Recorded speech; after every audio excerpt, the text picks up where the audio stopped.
What if staying in was even better than going out? What if you could create the same vibes, the same sensation, the same cocktails, the same music, the same elevated experience you would get by going out somewhere, but all within your home with your space for yourself, your friends, and anyone else you're trying to host? Except there would be no lines, there would be no $20 cocktails, there would be no cover fees, there would be no drama of going out. You could stay in your place and create these experiences. All of this is very possible, and to start, you have to answer one simple question. My name is James Witty. Over the past 15 years, my wife and I have photographed over 600 weddings all over the world, and we have firsthand seen the greatest hospitality establishments in the world. We've also experienced the worst hospitality in the world. And over the past 15 years, we've collected all of those things. And now I have a passion for teaching people just like you how to use that hospitality in your own home, how to host people, how to give unforgettable experiences, all while in the comfort of your own home. And this is episode 1 of a 5-part series of How to Host at Home 101. And don't get me wrong, I love going out. I love dancing. I love going to clubs. I love finding new bars and speakeasies and all the things. I love meeting new people. I also really love taking all of that in my own house and giving that experience to other people because I don't want to go out 24/7. I want to host here a lot of the time, and I'm going to teach you just how to do that. And so without any further ado, let's start episode 1. And this one is all about starting before it all begins. The biggest mistake I see people make when trying to host is they don't give any consideration to the tone or the experience they want their guests to have. If you've heard this before, the number one key to hospitality is to know your guests' needs, wants, and desires before they even know them, to anticipate what they're going to need and meet those needs before they even express them. And the first time I heard this, I thought, this is impossible. I'm not a mind reader. But as soon as I figured out how to do it, it's actually way simpler than you think. So don't get overwhelmed. I'm going to teach you the one question I always ask myself to actually answer this question and beyond. And so the one question you have to ask, no matter what thing you're hosting, what kind of experience you want to give, is ask yourself way before the party begins, what kind of experience do I want my guests to have? What kind of experience do I want my family to have? What kind of experience do I want my date to have? What kind of experience do I want my friends to have? What kind of experience do you want your guests to have? And once you answer that question, everything kind of falls into place, including knowing and anticipating your guests, the people you're hosting's wants, needs, and desires. And let me explain. Answering that question does 3 main things. 1, it eliminates all the guesswork and it actually limits your options so you don't get overwhelmed in trying to plan a party. If you answer that question, you're going to know exactly the decisions you have to make and the tone you have to set from decor, from food, from cocktails. That it's going to make it so much easier for you to host. 2, it puts you in charge of the evening. It doesn't leave it to random chance or random fates or anything like that.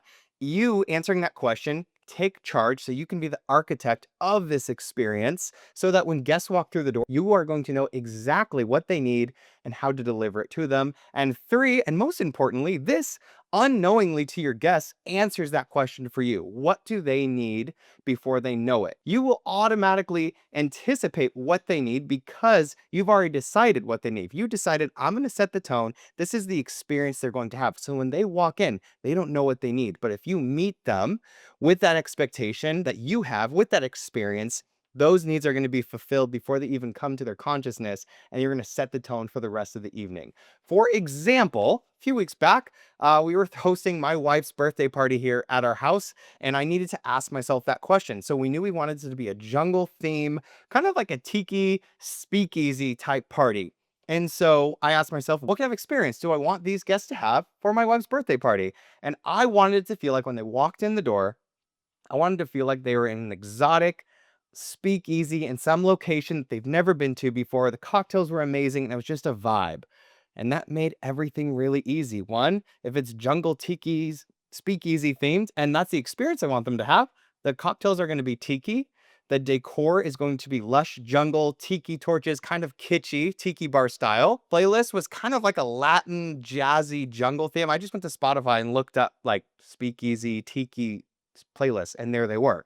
And then fourth, for food, we went to Hawaiian barbecue and had that catered because that kind of fit the vibe. By answering that question, it filled in the blanks of how am I supposed to plan this party and what kind of experience do I want my guests to have. And by no means do you have to do like a full over the top party like we do. Sometimes we just have friends over for dinner and I want to make sure they have a cocktail and I want to make sure the menu's set so we're not guessing all of those things. And I know this can seem overwhelming, but one of the easiest ways to do this and anticipate what your guests need before they know it and starting the experience for the guest is choosing the menu, especially the drink menu beforehand. A lot of people don't put thought into this, but have you ever been to a wedding where you finish the ceremony and you go to cocktail hour and someone's waiting there with like a tray of wine or spritzes and you just feel like this is exactly what I needed right now. They are anticipating your needs before you needed them. But you can do the same thing at your house. So next time you're hosting, instead of asking your guests when they walk in, what do you feel like drinking? Have 2 or 3 cocktails ready to go. So when they walk in, you can say, hey, here's your starter drink. That will eliminate all nervousness because the worst thing any guest can feel when they walk into a party, especially a bigger one with a few more people, is that they feel out of place, that they're lost. And most importantly, you never want someone to feel unseen. That's the nastiest feeling. If you ever walked into a party feeling unseen, that's like the worst feeling you possibly have. So knowing when a guest walk through that door, you have a cocktail bastion ready to go, and you can say, hey, welcome, here's your cocktail. Whether you're in host mode running around or it's just them, that's going to set the tone for the rest of the evening. And that's one of the easiest ways to fulfill your guests' needs and anticipate them before they even know what they are. And if you're interested in the cocktail side of things, I actually have another series going right now, which is Home Bartending 101. I'll put the videos in the description. They go hand in hand with this series as well. So remember, hospitality does not have to be overwhelming. And the number one thing you should be doing is anticipating your guest needs before they even know what they are. And the easiest way to do that is ask that one simple question. What kind of experience do I want my guests to have at this event? Asking that question will help everything else fall into place, including taking the weight off your shoulders when you are hosting. So if you're enjoying this, I made you guys a free guide. It's basically a quick start guide to this entire channel. It's 5 pro moves from hosting at home. If you just want to go down to the description, I'll pin it in the comments. You can download that, flip through it, and get a huge feel and hopefully learn a lot about hosting at home. Also, bartending at home is in there as well. Thank you for being here. This is episode 1. If you enjoyed this, please subscribe, like, comment. If you have questions about bartending or hospitality at home, I'm here in the comments. I will see you in the next episode. Cheers, friends.